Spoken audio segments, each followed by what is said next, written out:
when a pack of thoroughbreds thunders down the final stretch. The dust, the speed, and the shifting leads make it nearly impossible to tell who is actually crossing the finish line first. In the 1970s, a professional gambler named Alex Bird found a way around this chaos. He realized that the horse furthest from the crowd often created an optical illusion, looking like the leader to the cheering fans. Bird discovered that if he simply waited for the race to end and closed one eye, the illusion dissolved. With his vision cleared, Bird could identify the definitive winner. He would then place his wagers in the brief window before the bookmakers officially closed the betting odds, ensuring a guaranteed payout. Most retail investors in the stock market act like the fans at the track. They throw their money at chaotic, unproven startups, hoping they'll pick the next Apple or Amazon out of the lineup before the race has even started. British fund manager Terry Smith takes a different approach. By applying Bird's philosophy to equity markets, waiting to see who actually crosses the finish line, Smith has generated a 500% return for his fund since 2010. Generating wealth in the markets requires the patience to let the race play out and the discipline to place capital only on the undeniable winners. The challenge is that the stock market doesn't have a literal finish line. You need a way to objectively identify which business has conquered its sector before you commit your capital. Warren Buffett uses a qualitative filter he calls the silver bullet test. He looks for the single dominant company that its competitors would magically eliminate with a silver bullet if they were given the chance. To translate that fear into hard numbers, you look at the margins. This chart compares a generic, low industry average profit margin against a dominant outlier. This disparity in sustained gross and operating margins serves as the primary indicator of a corporate champion.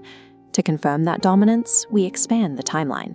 A true winner will also maintain a high return on assets, and as this line graph shows, its market share will steadily climb year after year, slowly absorbing its weaker rivals. A business hitting this specific combination of metrics represents a verified market champion. At this stage, the speculative risk has already been filtered out by the company's historical performance. Because the broader market also knows these companies are dominant, their stock price will carry a heavy, often uncomfortable premium.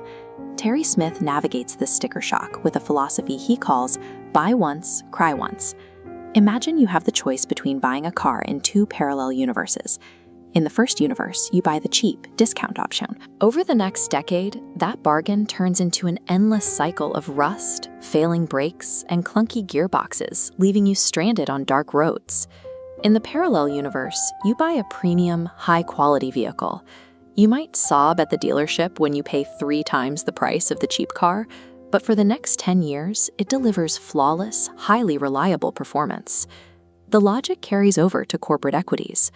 Bargain stocks often require constant portfolio maintenance or capital injections to stay afloat, while companies with deep economic moats generate a steady, uninterrupted return. The initial cost of the verified winner proves cheaper over time because it avoids the compounding maintenance costs and lost gains associated with inferior assets. Once you've paid the premium for a winning asset, your only job is to ensure its compounding engine isn't slowed down by friction. Think of stock dividends like those small TV screens in the rear seats of a car. They look like an appealing luxury, but add nothing to the actual horsepower of the vehicle. Novice investors will often point to theoretical formulas and claim that a fast-growing company is worthless if it doesn't distribute cash back to its shareholders today. But demanding a cash dividend from a dominant, high-margin business is counterproductive. It forces a high-output wealth-generating engine to pause just to return capital to the investor. Consider a historical thought experiment.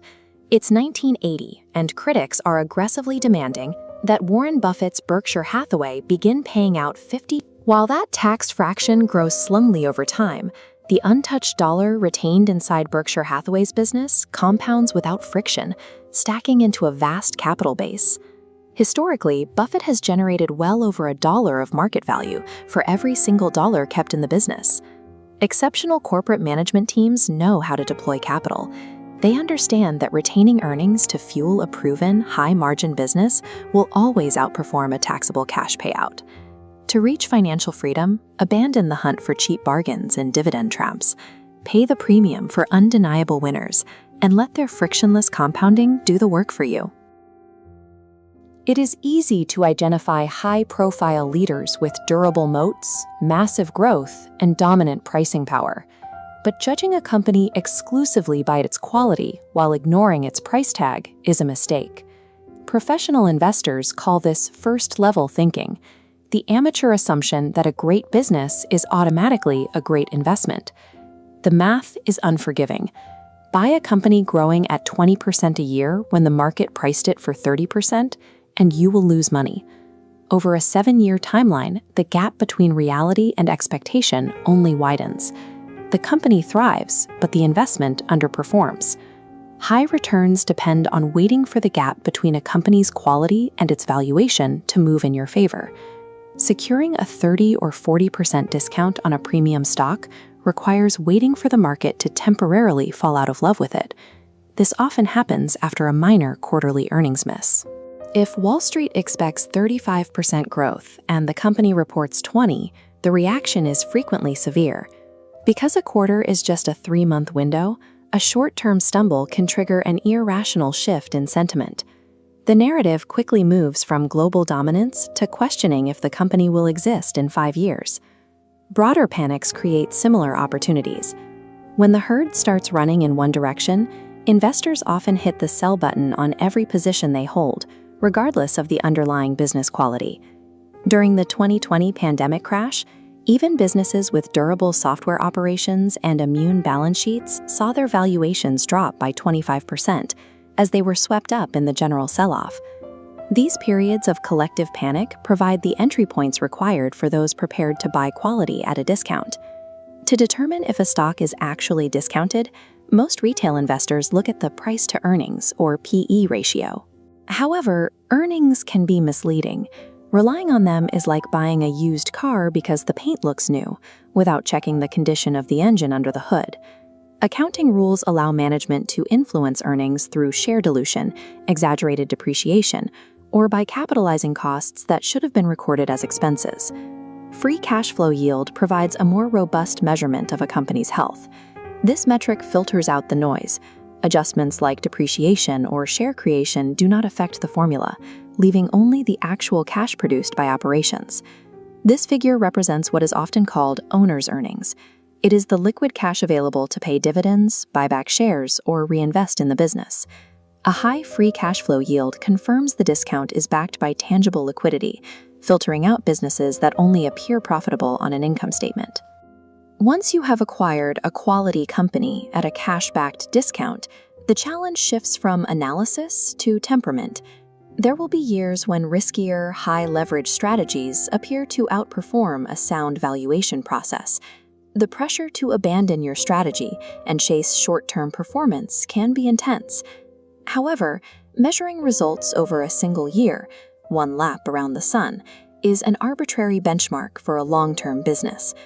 A more accurate assessment requires a full economic cycle, including the peaks of a bull market and the lows of a bear market.